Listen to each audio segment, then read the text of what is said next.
You are listening to Coast2Coast Film Reviews with Raj and David. Let's talk movies.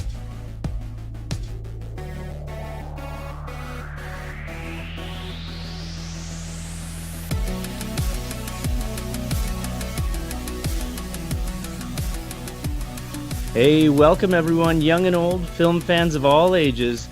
You are listening to Coast2Coast Film Reviews. I am your recently clean-shaven host, Raj.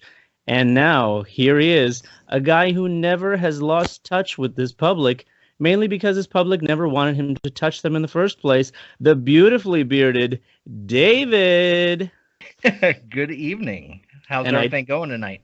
Everything's going good. I mean, I was happy I squeezed in about a few movies this time, so I'm excited to talk about those new ones. Awesome. I didn't actually verify that you still have your beard, and I introduced you as Bearded David. Yeah, I've had facial hair since I was like 12. Oh, okay. Unless it's Unkept. like a court date or something I need to clean up for. Yeah, I've always kept it there. Do you braid it for the court dates? Oh, no, I haven't gone to full-on Viking braids yet, but... Like, wow, this man is serious about his braids. About his beard. This is a special episode for us, Raj. It is. Would you like to tell us why, David? Well, we have a special guest with us tonight. This is the first time we've done a guest, but we're here tonight with Mr. James L. Edwards. James, how you doing this evening? Hey, how's it going, guys? Doing great. James has just he's putting out a film, so we are going to discuss that film. It's called Her Name Was Christa, which should be hitting the streets soon. But James is coming on just to join us and some of our fun. So it was great to have you on, James. Appreciate it. I didn't realize I was your first guest. Thank you so much. It's an honor. Yes, James. Yes, yeah. I've done a lot of interviewing in the past, but in our new collective here with me and Raj, it's the first time we've had a guest on, so you can feel special. I do feel special. Thank you very much. I appreciate it. We're treating you like a celebrity, James. So please, have your way with your ego and tell us when we are offending you by any means. All right. So for our special list for the week, we came up with a top 10 indie list, but it's slightly differed between us. So my list, because I have less experience in the indie film area when it comes to like some of the lower budget stuff or some of the stuff that maybe even like David would describe as underground. So he explained to me off camera. What is this? Off air. Oh, there you go. Look at this fancy stuff that is introducing me to all the time. That I have been watching independent films, and it fits that definition still for a long time. And I looked through it, I was like, oh wow, these are actually indie films still, even though they're not. Maybe some of the connotation with indie tends to be like, oh, like low budget or like some of the smaller cult classic kind of stuff. So I looked through, and I have my list. And what I asked of David and you was that what are some to create a top 5 list, each of you, that are good indie movies or indie films that would be a good intro for people who haven't really adventured into that area. So some good transition movies to get into indie movies. But yeah, you're going to focus on more things that are maybe a little more known. And I was trying to bring up some stuff that try to convince you to get into stuff that's a little different. Yeah, absolutely. Like I'm all for it. I really do want to explore this, and I have to say, Her Name Was Christa. I think this may have been the only indie film that so when I say indie film, I mean like the stuff that David is more used to. The like these kinds of like maybe even first time. You're a first time director, James. Is that correct? Yeah, this is my directorial debut. I've worked as an actor and screenwriter since 1985. Okay, but this was my first time in the director's seat. So this is very cool. This is blowing my mind right now. This is very cool to have you on the show. Oh, thank you. I was saying this is probably the first indie movie that I would consider indie that I've seen from start to finish, and I was impressed. I was, I honestly wasn't expecting very much, and I was actually having more fun with it than I thought I was going to have with it. Well, thank you. I appreciate that. I mean, ultimately, that's the goal. It's. I knew when I wrote it that it was going to be a tough sell, because essentially what I've done here is mix two genres that really don't have a place together: the romantic drama and the extreme horror film. So it's one of those where it's a touchy subject, but my goal is to kind of make you think that, well, I like this guy enough, your main character, I like him enough to where I don't agree with what he's done, but I understand it. Right. Yeah, exactly. Well, one thing I wanted to touch on, and James could help me with this, because me and you, Raj, have had this conversation mainly about how to view low budget films, and from my perspective, and I'd like to hear James as well. My perspective is, if you're new to it, you have to go into it with a certain mind frame. I've interviewed a ton of guys that are in James's place and just coming up, or maybe been around in underground for a while, but you do got to view a film. Most of the time you're not going to see the greatest film of the year, but what you have to view it is, look at the potential. What this guy did with 10 grand. And you can't compare it to watching Endgame or something like that. You have to compare it, like, this guy, our woman, showed this piece of art with less resources than their counterparts. And were they able to get a good story across? Were they able to show a lot of potential? And I'd just like to see what James, what's your idea of somebody who's not really into underground or indie films? What kind of mind frame should they think about going into the film? Well, I mean, honestly, in a lot of cases, it's a tough sell. I mean, one of the nice things current day versus when I started was the fact that almost everybody now is shooting in digital. It's become, especially on an independent level, it's far too expensive to shoot on film. Mm-hmm. And even the big leagues, they're shooting on much better cameras, obviously, but they're all shooting digitally. So I think the public nowadays is a little more open to the experience. Back when I was doing it in '85, when we had started out with Super 8 and then 16 millimeter and then ultimately on video, it was, you were already struggling right out of the gate to, basically because of the quality of the film, to convince the audience that this was something worth watching. Because granted, there are a lot of independent films that are truly unwatchable, but the same can be said for large budget films as well. Sure, yeah. So it's just a matter of, as long as people know what they're getting into, as long as, in you and Raj's situation, you're familiar with the independent level, and Raj is just getting started out in it. You kind of basically are now working as his guide, as basically kind of a warning where it's like, hey, a couple of things you need to keep in mind with indie, on this level indie, is you're not going to get a beautiful 35 millimeter looking film. You're not going to see any stars. You're going to see a lot of off the cuff special effects. I mean, as long as you get a little bit of a warning and you can go into it realizing that, I think you're going to be a lot more open to the experience.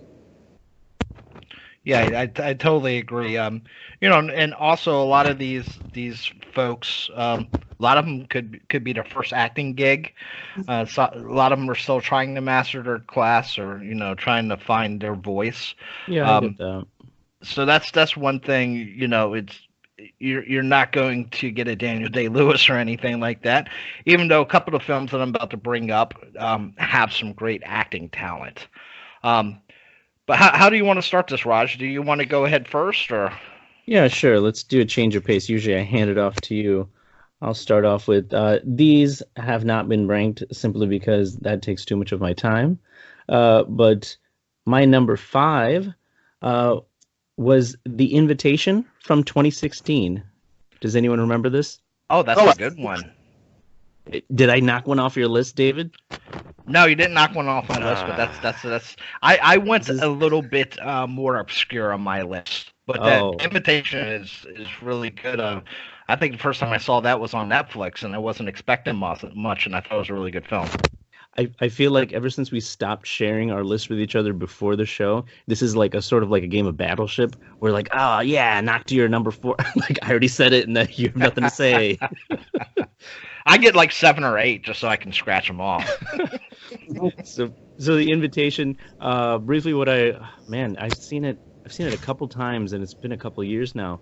I did see the trailer just to kind of rehash my own personal summary, but it's about a couple that comes back to visit the main character's ex at their home, and it's a strange sort of reunion because they haven't really spoken in a couple years, and now she's happier and she's well off in a really nice house in a really nice neighborhood, and they're invited to this party with a bunch of their friends and a couple new friends, and I thought it was really, really well paced. It was, well, at the time, I think it was one of the slower movies I saw during that year, and I was surprised like how much I enjoyed it, because normally I'm not a huge fan of really slow-paced movies, but it was just so slow, and I was like, where is this going? Get to it already.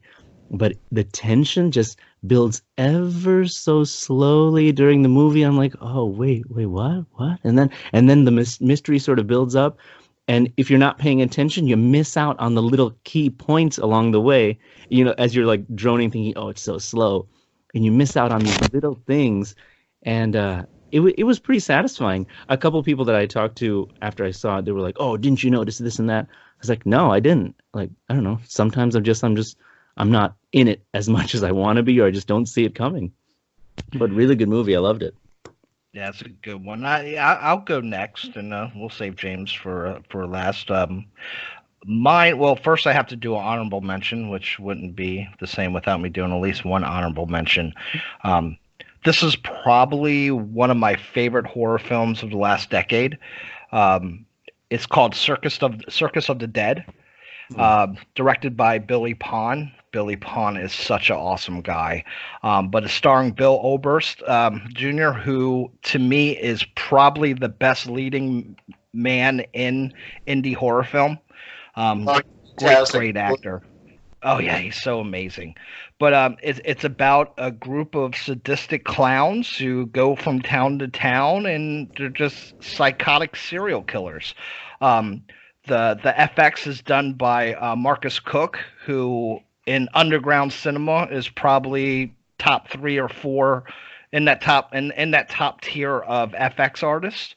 But just such a great film, and it's just adrenaline filled. So if you've never seen that, I definitely recommend seeing it. Bill Oberst plays Papa Corn, who is, I think it's going to become a cult classic. It's such a great character. Can you show me the year on that? That is 2014, I believe. 14, yeah, okay. Just 2014. It took him forever to get distro on the film. He was trying to get it out for a while. So I saw it when it first came out because I did have Billy on a show a long time ago. But I think maybe in the last couple years is when it's really became available to most of the public. He was doing a festival circuit for a while as well. But I think it got on Amazon Prime. It's probably still up there somewhere, but it's definitely worth watching. Did Billy end up going? Did he self-distribute that, or did he end up signing with somebody on that? I believe he ended up signing with somebody, and I think he was able to sign a deal that he could do a little bit of both. Nice. Because the budget on that film, if I remember correctly, speaking to Billy, was probably like 75 to 100, somewhere in that neighborhood, and he did have a financer who, so it wasn't a $10,000 film where he's trying to sell 100 Blu-rays and knock a dent in it. He definitely had to, sell some of it to break even. But yeah, it took him a little while. Hopefully we'll see more from Billy. He's supposedly working on some projects. He went through a cancer battle about a year or two ago, but seems in good health. So hopefully we'll see a lot more from Billy coming up. But my number 5. That's right. That was your honorable. That's my honorable mention. Go ahead again, David. This is another 2014 film. It's called Pieces of Talent, directed by Joe Stoffer, who Joe's another awesome guy. And this also has an awesome lead actor who is also a writer named David Long, plays an awesome villain. I think it's his first film too, so it's not like he has a lot of a track record on acting. But the film follows an actress who hasn't been able to break in. She's basically waiting tables to try to find her big break. And she runs into David Long, whose character's name is David as well. And he is a director, but he also turns out to be a serial killer as well. This film was... Oh, no, you know that right out. That there's no... Okay. It turns out to be a serial killer. Everyone check out this movie. No, you know that probably within the first 10 minutes of the film. Okay. I think the budget here was another high five, low six figures. So he had a little bit of budget behind it. I believe he shot it all on either a red or a black magic camera. So a little higher end of some of the underground films or regular DSLR cameras. But it just looked beautiful. The effects are great, and the acting is also top-notch. So if I was trying to get somebody into that low-budget horror, those two films would be the first two I go to. Okay. Excellent. Have you seen that one before? I have, yeah. They did a really good job with that. And the promotion on it was fantastic. Yeah, one of my biggest keepsakes is I have a signed DVD. That's like one of the crown jewels of my collection. Ooh. But James, what was your number 5? I want to start off by saying when you initially requested that I come up with the list, you said that the guideline was 150 or less, 150 grand or less. I kind of went purposely on the low end of most of this because my line of thinking was, the word independent gets batted around a lot, and my line of thinking, just from my experiences in the so-called industry, is I wanted to kind of pinpoint a lot of films that I feel were really phenomenally done with the least amount of money. So one of my titles, almost all of them are very, very low budget. And I'm going to start off with, in my opinion, a classic from 1989, the Troma released Redneck Zombies. I remember that one. It's a horror comedy, essentially about it is what it is. It's a redneck town that is invaded with zombies. And, again, this was a film that was shot for $10,000 that got, at the time, Troma was a fairly large, in fact, one of the largest independent companies. They were in their heyday, and it's just a genuinely fun movie. It has its flaws, but it is an absolute blast to watch. I will have a Troma film on my list too, and I had almost another Troma one. Troma put out some really good low budget, even into they're even doing some stuff now. The one that I have picked is I don't even think it's 10 years old yet, but even going back to Toxic Avenger and stuff like that, they have so many great films. Absolutely. So you had to put that one on your list, Raj. I mean, that's the only reason I have this show, is to get your recommendations for stuff. This is for no other reason. James is just a bonus. 4. My number 4 for this list, and again, these are not perfectly ranked, but I did do my best. I put Tucker and Dale versus Evil from 2011. Oh, that's a great film. I was so surprised by how much. I think it just came out on Netflix, and the cover was whatever. I was like, oh yeah, I know these actors. Nobody recommended it. I don't know why we even picked it, but we played it, and it started off as those teenage tropes and like the slasher sort of a flick, and then it gets into the movie. I'm like, this is friggin' hilarious. The stuff that they play off as the innocent ones, but the teenagers think that. I mean, I'm trying to not give away, but I think it's sort of like given in the trailer. The trailer says way too much too much. But the Yes, it premise, does. yeah, the light premise, without giving away any of the fun stuff, is that the rednecks are thought to be the murderers, and every scene and every occurrence that they run into each other, it's a complete misunderstanding, and it is hilarious. And the rednecks are dumbfounded by what is going on, and the teenagers have no clue what they're doing. It is so much fun. And I was like, what the heck? This is like, where did this even come from? And I think I heard rumor of there being a sequel coming out. Yeah, I think I read some that would be awesome. But that is one of those horror comedies that like top tier, like with Shaun of the Dead. It's just up there. Oh, absolutely. It's just a complete class. Yeah, that's definitely if somebody's trying to get into more of a indie. I mean, they probably had a $2-3 million budget, but in comparison, what most people are used to, that's a tiny, minuscule budget. Since most of the actors they watch get that halfway through the through the filming. But yeah, that's a great pick. I love that film. I'm gonna go with my number 4. Is a little film from 2012 called Resolution. It's directed by Justin Benson and Aaron Scott Moorhead. Very, very low budget. It's probably 20 grand, but it's filmed. It's about a friend who is going to meet a friend who is addicted to heroin.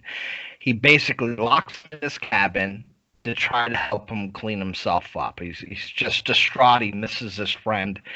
And then they start getting all this media that's showing them, showing different times. There's just this existential demon terror that is around them.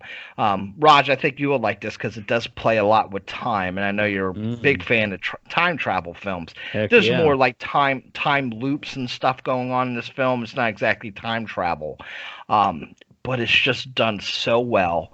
The acting is very strong. These guys went on to direct a film called The Endless, which came out 2017, which is in the same universe.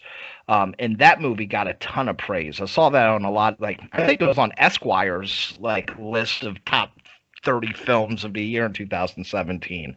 But that it's such a you see what these guys did with 20 grand, and then you watch a film and see they spent 50 million to make. And it's like, man, these guys could have made 100 films. And this is Resolution from 2012, correct? Resolution from 2012. Okay. They also did another film called Spring, which was another really good film. Everything that these two guys have put out, I've really enjoyed. But Resolution was their start, where they had no money, and from Resolution, they were able to build a pretty good career. I think their next film, they have some bigger name actors. They got a much bigger budget. It's the guy who played Falcon. In the Marvel, you would know better than me. In the Marvel movies, Mackie, it's Anthony Mackie? Anthony Mackie. Oh man, Yeah. if you didn't get that last name, you're gonna make me look like a fool, man. So they've built a career from this $20,000 film into, getting up into the multi-million-dollar budgets. And that's like one of the things that I was telling you. You can see the potential, but it's still a great film at 20 grand.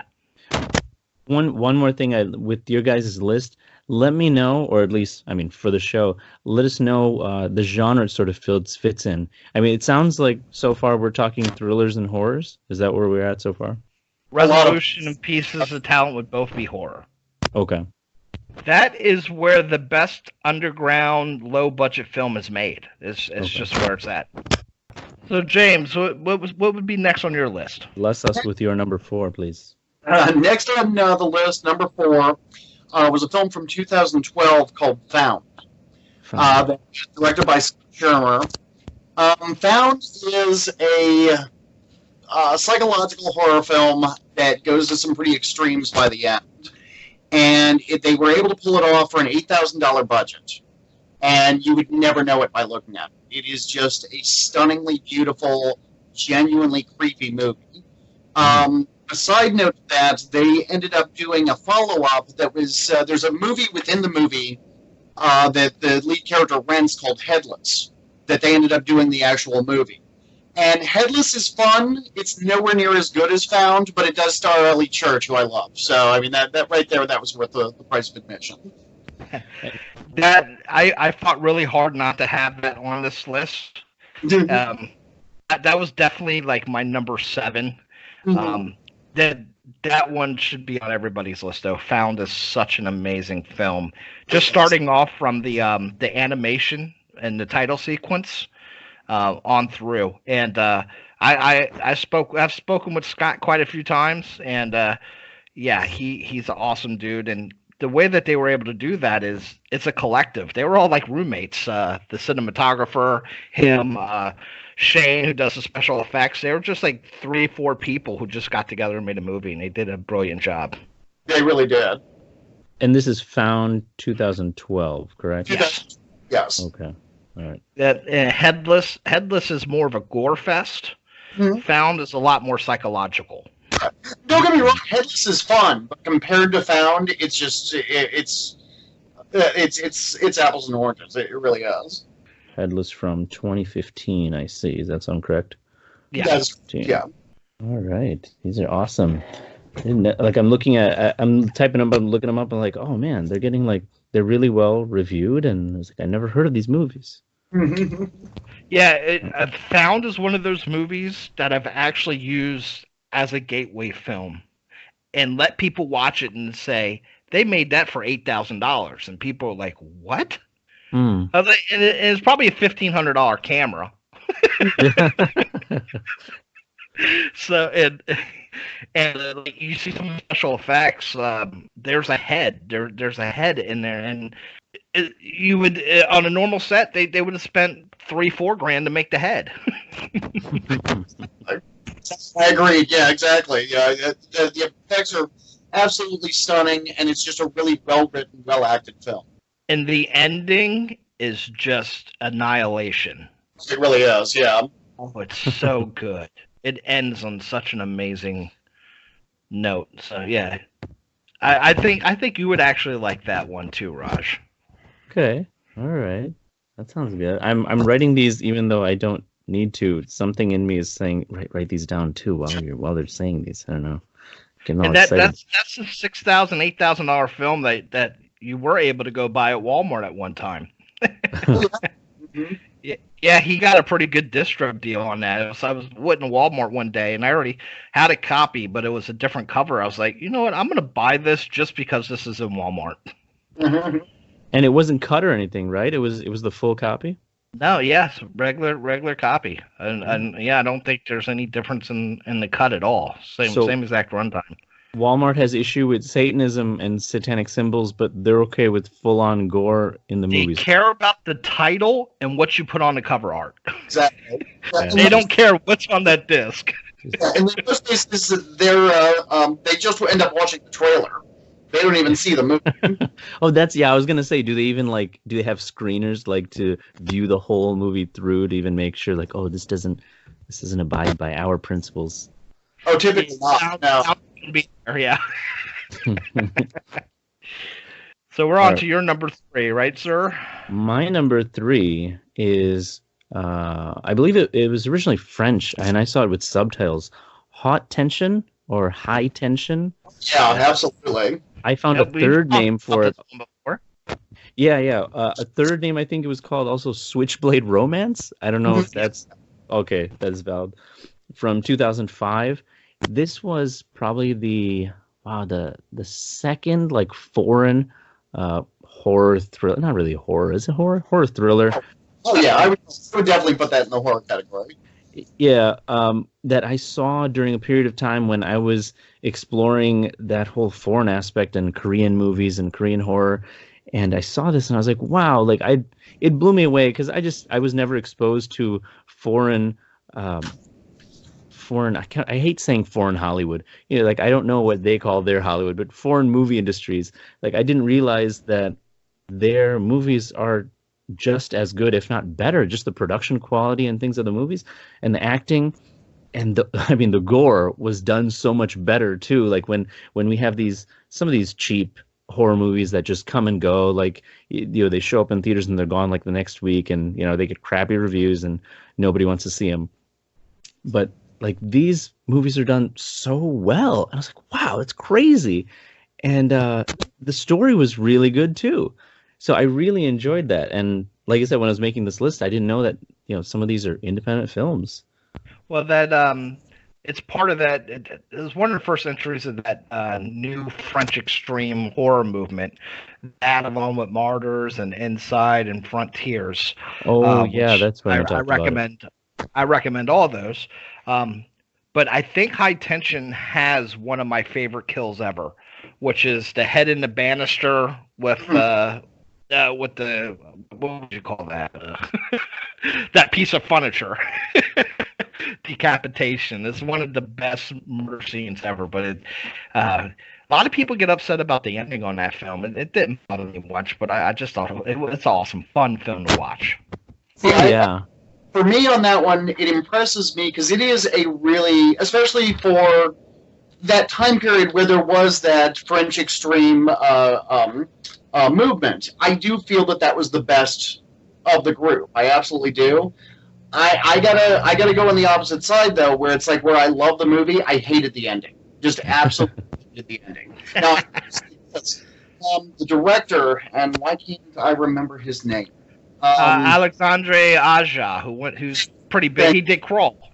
Yeah, exactly. I mean, he did the Piranha remake. He did an amazing job with Hills Have Eyes. P2. I mean, he's an incredibly talented director, and to see him start off with that was just stunning. Like I said, and damn near flawless movie. I just personally could not buy the end. See, Martyrs is probably a top 10 movie for me ever across any genre. Those four movies just great. Frontiers, that was probably the weakest one out of the bunch because it's just kind of a French Texas Chainsaw Massacre, but it was still an awesome film to watch. But yeah, what they were doing in France in the early 2000s was very strong. Oh yeah.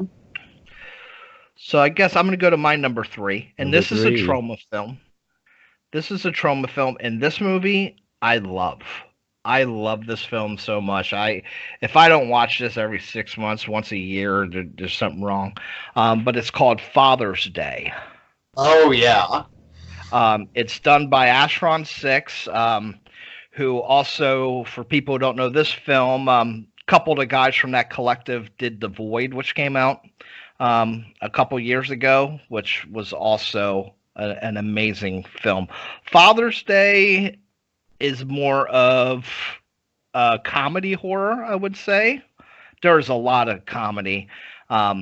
So you're obviously referring to Father's Day from 1997, a comedy film directed by Ivan Reitman, starring Robin Williams and Billy Crystal, correct? Oh yeah, they did That's it they did it on a micro budget. No, this is 2011. They did this film for Troma. I think the story is they did a trailer for this, and Troma said, "Hey, we'll give you $10,000 to make this movie," and they made this movie for $10,000, and it's just absolutely amazing.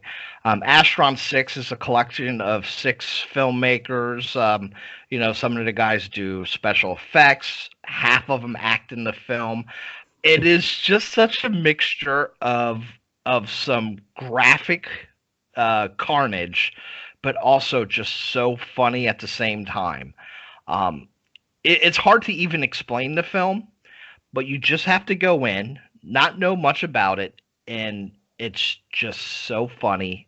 And once it's over, you almost want to watch it again. Oh, Wow. absolutely. It's so well made and so well crafted. It's just such absurdist comedy, and the guys that are Astron 6 continue to do really amazing films like, what was it, Manborg? Was that the other one? Manborg, they did The Editor, which was their take on Giallos. Yeah, I mean, they're incredibly talented group of filmmakers. Could you spell that again? Astron 6? Is that ASTRON? Yeah, Astron-6. Somebody asked me the other day, what's your favorite Canadian film? And I'm a huge fan of David Cronenberg, but for some reason I said Father's Day. I bypassed Scanners and The Fly and all that, and I just went right to Father's Day. Nice. All right. But we can go ahead with your number 3, James. James. 3 is it was the biggest budgeted film on my list, which actually surprised me when I looked it up. Again, not to give the filmmakers or not to down the filmmakers, I just assumed that it cost much less to make. It was a film from 1987 called Killing Spree, directed by Tim Ritter. They made this film for $75,000, and it stars Asbestos Felt as an insanely jealous husband who's convinced that his wife is cheating on him with everyone, and decides to basically kill off anyone he thinks is sleeping with his wife.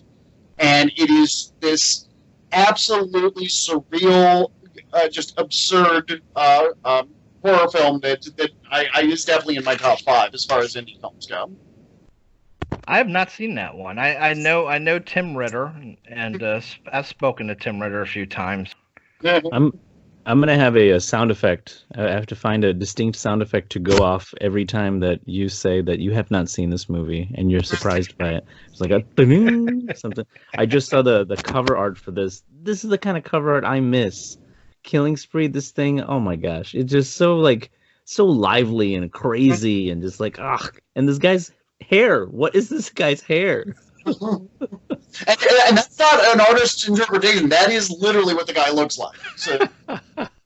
No, I see a screen cap from the movie. The guy's hair. I believe it. 1987. Yeah, that's going back. Mm-hmm. Oh yeah, that's a great cover art. Tim Ritter's a cool guy too. So I've seen his Truth or Dare movie. So I definitely I'll have to go back and check this one out. So we'll be on our number 2 now for you, Raj. Man, we are flying by. This is faster than we go through a top 10, and we're doing like a top 15 over here. Yeah, because we haven't gone on any like long tangents yet. Oh, 4, 7. Oh, that's why I'm like, my counting must be off because I'm like, how did we get there? Okay, so one of these is going to end up being a honorable mention that you won't mind. I'll tell you why after this. My 2 is Sleepaway Camp from 1983. Ooh. This one I was introduced to. Well, have you guys seen it or no? Oh, absolutely. Oh, okay. So this one I was introduced to from a show. I don't know why I keep plugging these guys in, but this is like the funniest episode of theirs. How Did This Get Made? With Paul Scheer, Jason Mantzoukas, and I think Paul Scheer's wife used to be on the show anyway. But they did a whole they do a whole 1-hour show on the whole movie, like how did this get made? And they make fun of it, like all these scenes. The movie is so ridiculous. It is so funny. And then the end, I just was not expecting it. And that shot at the end is so friggin' creepy. It's like gross. What am I looking at? I paused it so many times that it is like burned in my memory, and it is just it creeps me out. Isn't like a normal day walking down Sunset Boulevard? Listen, I will laugh with you today on air, David, but off air we're gonna have a talk about that. No, like her face, like that's not CG. There's something strange about that girl's face. I don't mean the faraway shot, the weird faraway shot. I mean the one up close with her open face and like creepy look. Oh my God, that girl she's still alive? Oh yeah, Felicia Roach, she's a sweetheart too. Yeah, she what was it? I worked with a guy. I did a film in Maryland with a guy named Brad Twigg, and he's actually got her in his new film coming up. So that should be a lot. Oh, that's awesome. Yeah, she still does the convention circuits and stuff. So, yeah, she does a lot of signings. But that ending, and I haven't seen this movie in a long time, but it's not really telegraphed either. It's a shocking ending. You don't see that coming. The story is more or less a little bit convoluted, where in the beginning some of the relations are not exactly like explained word for word. This is so and so. This is so and so. And then as it keeps playing out, it's almost like forget about that. That stuff doesn't matter. Because if you don't pay attention, it's just like, oh, okay. There's a side story, and then there's also a killer. And then as the story goes on, you're like, wait a second, I should have friggin' paid attention because now it doesn't make any sense. And then you get to the end, you're like, what the heck is going on? Like, she's... I don't want to say the ending. I looked it up. That's only a $350,000 budget, which that had to be on film, which was probably 150 of that budget back then. So that would almost be a micro, not micro, but that would definitely be a low budget film nowadays using digital cameras. Oh, absolutely, yeah. Yeah, but yeah, that's definitely a good one. Raj, you threw a curveball for me on that one. Okay, so my next one, my number 2, this would be like an introduction to art film. This is more of a art film. People don't like that term art film, but everybody knows what I mean when I say it. Art house film, experimental kind of sci-fi film. It's called Upstream Color, directed by Shane Carruth, who also did Primer, which was mentioned in our group today. Somebody brought up Primer and what a great film that was. This is Shane Carruth's follow-up to Primer. I think his budget was about $50,000 on this. But it's about this weird parasite that can be put into somebody and help control their mind.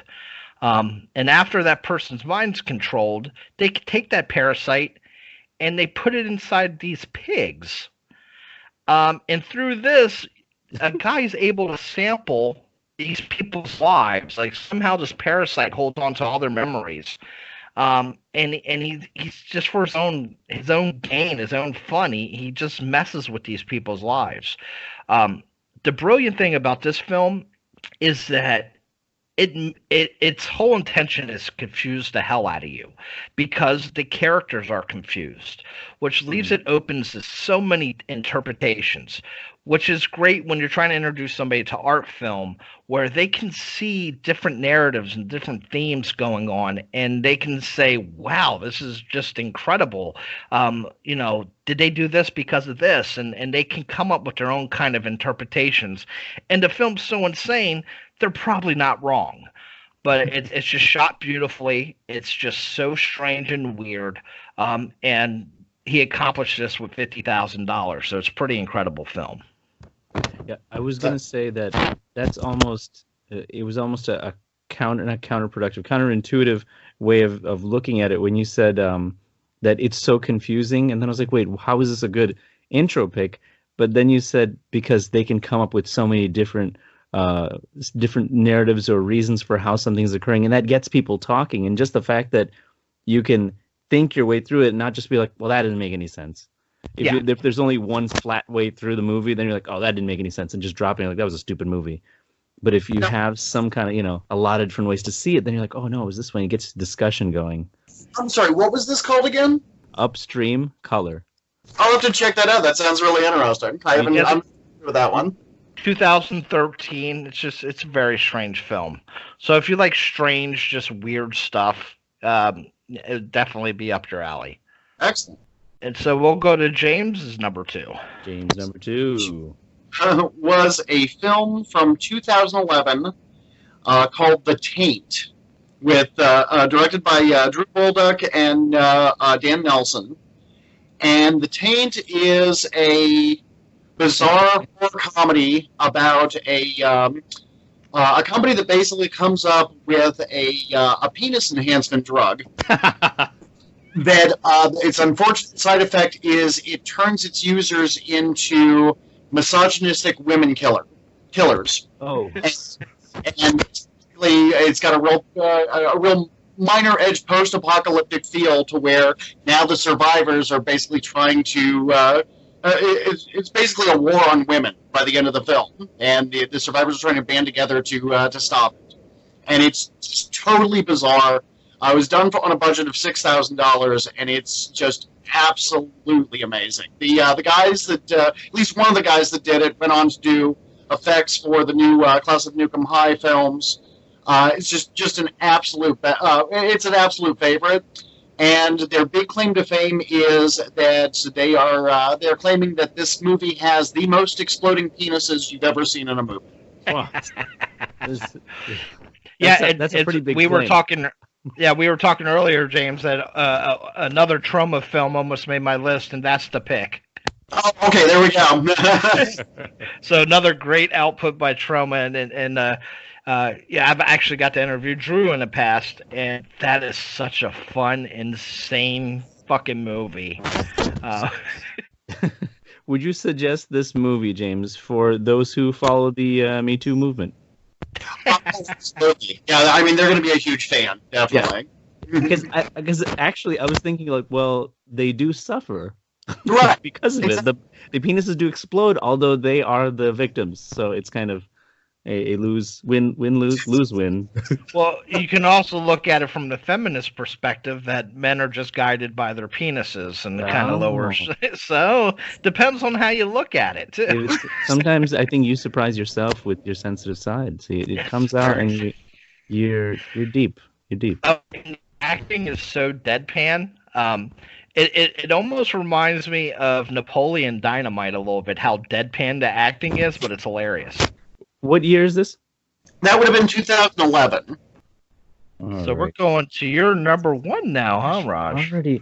Okay, so the honorable mention before I spout out my number one was this is going to be a guess it for you, a Guy Pearce movie from the year 2000, David or James, whoever gets first. Memento. Yeah. Oh, got it. Yeah, I was going to start with some hints. Okay. Yeah, Memento, because I didn't realize that was such an independent film. I guess it was one of his beginning. That was like his first like regular film. That was the first time I ever saw like a movie put out of order in such a way, and I was like, wow, that's so clever.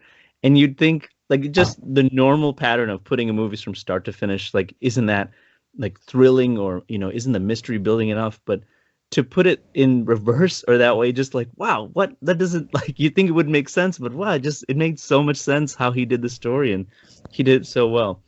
That movie's really important to me too. With 2000, I would have been 21. Now before that, in my teen years, and I knew a lot of independent horror. But around that time, that movie came out, and Pi, which was Darren Aronofsky's first film, Darren Aronofsky is one of my favorite directors. Those were the first two films that really got me into the more independent outside of horror. Just Memento is such a great film, and I think Pi is probably right around the same time, maybe a year early, somewhere around there as well. Oh, what a good pick then for our intro to indie/indie list then. Absolutely. Yeah. I didn't know that.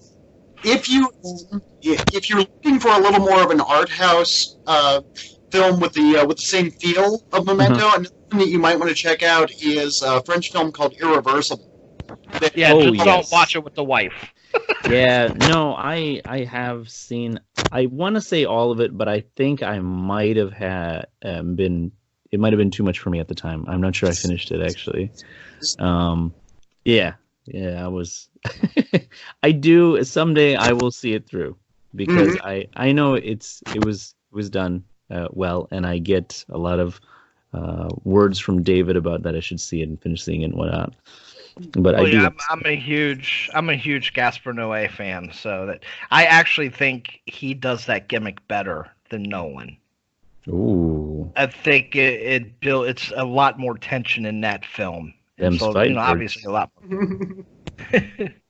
Well, I'll go to my number one. That was my honorable mention, sir. Oh, yeah. I'm sorry. Yeah, you who started that game of throwing the honorable mention. I usually do mine at the beginning of the list, not like right before my one. Like you need a fucking drum roll or something. Start when you're ready. My number one is Kill List. Oh yeah. Great film. This one I saw sometime after High Tension. Actually, it was just again caught me by surprise. Like the story, it was again well paced. It wasn't revealing entirely, and the way they kind of spit out the details and the mystery, it just really held up. And I was waiting for just that give in the story where it's just like blah, like that was too much, or I see that, or they said that. No, it was just really well held together. I didn't have any clue what the hell was going on, even when the climax started. And then towards the middle of the climax, I was like, wait, no, I still don't know what's going on. And then then finally in like maybe the last 5-10 minutes, I was like, wow, who the hell could have seen this coming? It's just so like, whoa, out of this world, kind of like just like shoots off the top of a mountain, and then you just land face first dead on the ground somewhere. True story. When that movie first came out, I bashed the living hell out of it. I wrote reviews on it, bashed it on a show. The reason being is I felt it was so derivative of a Serbian film. Really? If you look at the plot structures, they're so close. You know, and instead of a washed up porn star who has to get back into it to get money for his family, it's a hitman. They go through the progression. Things get worse. I agree. They are kind of similar. I did see those. That was like maybe the third movie after I saw Serbian. So I did notice that. But then, as I researched it more, I kind of jumped the gun, and I think they were filming pretty close to the same time, so I don't think it was on purpose. Right. But I came to love the film after watching it a few more times. That's one of those movies, too, that, I'm pretty familiar with special effects, and to this day, I have no fucking clue how the hell they pulled off the hammer to the head gag. It is just an amazing scene. I've watched it a million times, literally studying, okay, how in the hell did they do this? And it's just so well done. I'm so shocked. And that was Ben Wheatley's. That might have been his first film. It's the first one he's really known for. But he did Sightseers after that, which I think is even a better film. That's such a good one as well. I have to visit that because much like you when you first saw Kill List, I couldn't get into it. I wanted to, and I liked the storyline. I was bored out of my skull for some reason. I'm going to have to revisit it. I think I was just in the wrong frame of mind when I saw it. I just found it very funny, so darkly funny. But I think that's a good one. Was the Fields of England? That one was a little too slow for me. Mm-hmm. But yeah, his first two films, I really like both of them. But so I guess I go to my number one. Now this isn't my favorite indie film ever. That's not why I made the list. I think it's a great intro. This film was made for about $100,000. Made it into theaters, semi-wide release. Has two amazing big name actors. But it's called A Ghost Story. Oh. 2017. I had to throw an A24 film. Yeah. I had to put an A24 film in Oh, here. we did A24, David. Yeah. But starring Casey Affleck and Rooney Mara, directed by David Lowery. This film is just one of those films that punch you in the gut. It seems so ridiculous at first. You'll see the pictures of a guy in a sheet. It just looks absolutely ridiculous. But the whole film is just showing through time just grief, and it's so nihilistic and so dark that it just really tugs at your emotions. And I think it was done masterfully. My favorite part of the way this movie is made is the way David Lowery shows time. He shows time pass at very fast instances. So you'll have Casey Affleck's character looking in one room. The next scene, he turns around, and we're looking months or if not years into the future just from him turning around. And it's just a beautiful film. I'm going to have to check that out. I bought it when it came out. I just haven't sat down with it. That sounds really great. Now the first 30 minutes almost lose me because it is so slow. There's some just excruciatingly long static shots, which I like a long wide shot every once in a while. But until you realize that this guy is just trying to mess with your mind and play with time, you don't really know what the heck's going on. You're like, this is dreadfully boring. And there's one scene that everybody talks about that Rooney Mara just eats a whole pie. The camera's on her as she eats a whole pie. And it's real time. So it's kind of hard to watch. But after that first half hour, it's just brilliant. That's in the beginning, right? Yeah, that's in the first. I think that's all that I remember. My wife and I tried to watch it, and I'm notorious for, I think ever since I hit 30 years old, I started to fall asleep during my favorite pastime, which is watching movies, and it's been a detriment in my marriage. My wife hates me because of it, and she constantly just gets upset and it's like, "Oh, why'd you even bother? You were so tired anyway. Why'd you?" I get the full, the whole 9 yards on that, and she'll just turn off the movie and let me fall asleep, and I wake up in this dark room, like, where'd everybody go? It's like, what happened? It's like, you fell asleep. So I fell asleep during Ghost Story, and that's the last thing I remember. I was like, Yeah, this your wife long loves ass this one. scene. Yeah, she does. And she loves that Rooney Mara scene too. It's kind of divisive. I'm not a big fan, but she really likes it. I mean, that's the last thing I remember before I fell asleep. I was like, she was just eating pie for the longest time. I was like, what is this movie? And I couldn't get over that. I was like, I don't want to watch this movie. This takes too long. So I'll give it a chance. You and her have both recommended it. Yeah, I mean, to do $100,000 film and get released into theaters, that's an accomplishment in and of itself. She got paid to eat a pie in the first 30 minutes of a movie. I don't think she got paid at all. For a $100,000 budget, I don't think Rooney Mara got paid. Are there popular indie movies where actors don't get paid? Are you serious, or you're just joking, right? They might take something on the back end. They're not. To say, chances are she got paid. She may not have gotten paid what she got paid in Girl with the Dragon Tattoo, but she got paid.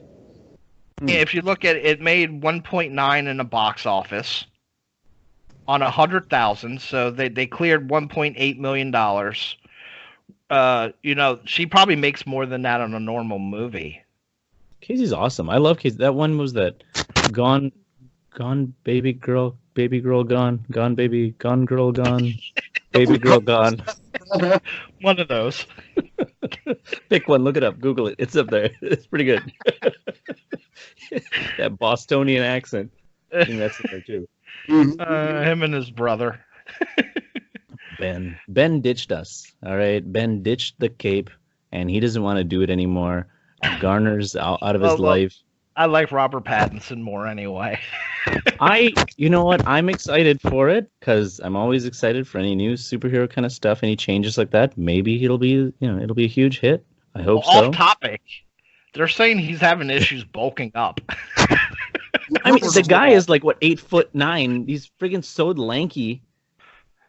Yeah, we're going to have a skinny Batman. I'm not ready for that. But he's going to be sensitive. Oh, I hope he glitters when he's naked in the light. Just as a throwback. And we should just bring Willem Dafoe on there just for the hell of it. Oh my God, he played a vampire and now he's going to be Batman? Has anybody else made this connection? Robert Pattinson doesn't even acknowledge that part of his career anymore, okay? Have you seen James? Have you seen interviews with James Pattinson? Patterson, that's what I was thinking. Robert Pattinson at post the Twilight movies. He's so dazed and he's just like, I'm just so glad it's done. He's just so embarrassed. It's like you look back with Leonardo DiCaprio after Titanic. The last thing he wanted to talk about at that point was Titanic. Well, if you notice, Robert, he only does indie films now until this Batman thing came along. I mean, probably the biggest film he did was David Cronenberg's Map to the Stars. Mm-hmm. I am. James, did we hear your number one? I'll give you that one right now. My number one is actually my favorite indie film. As far as, and again, keep in mind, I was going with anything that was like $75,000 or less. That would be the 1994 zombie art house film Shatter Dead, directed by Scooter McCrae, who I was fortunate enough to get a cameo for in Christa. Unfortunately, I do not know the budget, but I know it was definitely under 75. And it's just this bizarro, sometimes near pornographic take on the zombie mythos. That's just so inspired and so bizarre. I mean, you can't help but love it. It's just absolutely a blast. And like I said, it was one of those where I was fortunate to be working at a distribution house when I saw the film, and the company had picked it up, and it was just so oddly beautiful that I really, really, really just enjoy the movie. It's just very unique. Yeah, I guess it looks like one of those that just kind of fell through the cracks, unfortunately. Completely, yeah. Oh, yeah. Honestly, ones that I'm going to mention have. You know, it's one of those where it's limited success, but if you dig deep enough, you can find these little gems. You know, it's so much easier nowadays with the internet. These younger kids, they will never understand the having to search through every single little independent video store just to find this cool stuff. And that's not a knock on them. I envy them. Right. I wish that when I was 13 years old, I could just go online and, just find whatever movie I want and just have all these conversations. They don't get to see it because it's part of their normal life, but it's such an awesome thing to have. But at the same token, it's a double-edged sword as well, because with the advent of the internet and streaming and everything, the reason a lot of these filmmakers don't get the chance to do anything else is because for every streaming site that charges a fee that the director or the filmmakers will see, there's 1,000 that's just stealing the movie for streaming. So a lot of these guys are doing, they're getting their movie out there, but at what cost? They're not seeing any money from it. Well, I've seen a few of my filmmaker friends posting the 2020 pay plan for Amazon Prime, where a penny an hour of streaming is what they're getting paid. And it's a variable, but even the maximum, from what I'm hearing, the most 12 cents. Is 12 cents. Exactly. That's absurd. That's absolutely absurd. But for the real small guys are making a penny an hour for. So what we should do, we should just find these indie films and just keep on playing them in the background and everything. Help somebody get paid. Just leave it on overnight. The thing, if we all band together, somebody will make some money. Right. The thing that's bad about that too is not only are you maximizing, or you're capping out at 12 cents. A lot of these guys, I've talked to several other fellow filmmakers who have multiple films on that for reasons unknown. Amazon's just pulling them off and saying, "I'm sorry, this isn't meeting our standards." I have one friend that has been in the business for a long time who had 41 titles up, and just recently they yanked 16 up for they won't give him any reason, and he can't dispute it. There's another local filmmaker who I think he had 17 titles up, and they pulled 16 of his. So it makes no rhyme or reason. It's really sad. Yeah, I've heard that they've edited some films too. Yeah, I've heard of that as well. And it seems almost arbitrary what they're doing, because you can find some really, really questionable stuff on Amazon Prime. So it's like, who the hell are making these decisions? Right. I love physical media. Unfortunately, a lot of people don't anymore, but the real fans, my internet goes out. It's not going to ruin my night as long as I got electricity.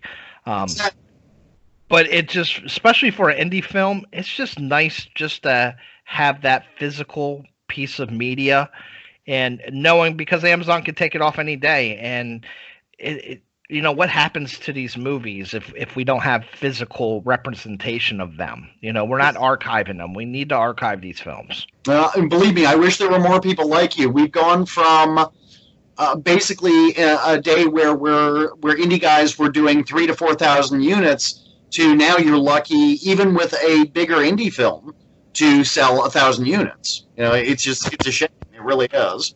Well, I know some films and couple small distributors, and one that's probably one of the most known in underground. But a guy put out a film who I really respected, and then I hear that he hasn't even broke even with the distro deal because he's only sold 70 copies, and everybody's talking about it on Facebook and stuff, but nobody's buying the damn thing. Exactly. Well, again, because it's very, very easy to find a site that's stealing it. To give you an example, Christa isn't even out yet, and about once a week I have to go on YouTube and basically request them take down people claiming that they have the movie already, and if you go to this website, you can find it. The movie's not. So it's like they're basically in waiting for me to release a physical copy of it for a streaming site so they can just steal it. So it's a occurrence. I've talked to Bill Zebub, which I know you probably know, just had the conversation with him and just on Facebook. His view. Now I don't know, and I've seen it both ways. He thinks he says these motherfuckers aren't going to buy my film anyway. The ones who were going to go download it. But I've met a lot of people who come to me conventions and buy my movies physically that started off downloading my films. So he thinks that it's one of those evils you can never control, but he looks at the brighter side. I don't know, I don't put out my own movies, so I don't know myself. But do you see that as a possibility at all if you do the convention circuit? So I'm going to say this. I disagree with that theory, but at the same token, my thought process on it may be ignorant, considering that, again, on the distribution side, I'm doing my first film, and Bill's been doing it for a long time. So maybe he has a lot more insight on that than I would. That and the fact that Bill's working with a very niche market, whereas he's got a built-in fan base that are specifically, they're aware of the type of film that he does, they're into it, and their chances are, if they do see something streaming online and then they meet him at a convention, yeah, they're probably going to buy it. Something that's a little more, I don't know, story-driven, I don't know if that's going to be the same process. I think it's going to be one of those things where it's you're a lot less likely, if you're into the kind of stuff that Bill produces. I think you're more likely to buy that when you meet him than you would somebody who's making, like I said, a story-driven movie, because hell, I've already seen that movie. Yeah. Well, I think Fred Vogel's done it because he's made such a name. His personality, he's just getting his name out there. I think he's kind of like the catalyst for a lot of indie filmmakers. But you have to sell yourself. It's your art's not going to sell it for you, unfortunately. You have to find a way to get people to remember you. Right. Exactly. Well, that was a fun list. I think think people out there didn't see these films. I respect both of your guys' lists. I like pretty much. A couple of yours I didn't know, James, so I'll check them out. But overall, it's a pretty strong list. Yeah, I love these lists. I get to learn a lot more new names and films, and especially since I think I like most of the movies that David recommends. So yeah, I'll be interested to see your taste in movies, James, when I check out these movies, and I'll be messaging you directly. These are crap, James. These recommendations. Let's move to the meat of our show. Would you say? Are you ready, Raj? Yeah, I was gonna say, if you don't mind me dropping in this sponsor that I picked up this week, just for the. Oh, we got a new sponsor? Yeah, just for this week. It's just a one-time deal. This portion of Coast to Coast Film Reviews is being brought to you by Honest Dave's Automobile Emporium. Remember, Honest Dave's unconditional guarantee. If you can find a car dealer anywhere in the greater Los Angeles area who will sell you a car cheaper than Dave can, just bring a copy of the bona fide written offer signed by that dealer's sales manager, and they will personally convince that other dealer to raise his price to match Dave's. That's Honest Dave's Automobile Emporium. Yeah, I bought a car from that crook last week. I'm not sure why I agreed to the sponsor deal after the fact. But we're getting rich, that's why. Yeah. I don't know where the money is, though, David. I'm not sure where it's going. Yeah. But it's all the production value. We got Dave. We got Dave. You guys are all with these standard names. James, we got James on the show somehow, right? Oh, sorry, Raj. See? But I bring the culture to the show. Yeah, that's my name. Too many white guy names on here. Biblical names.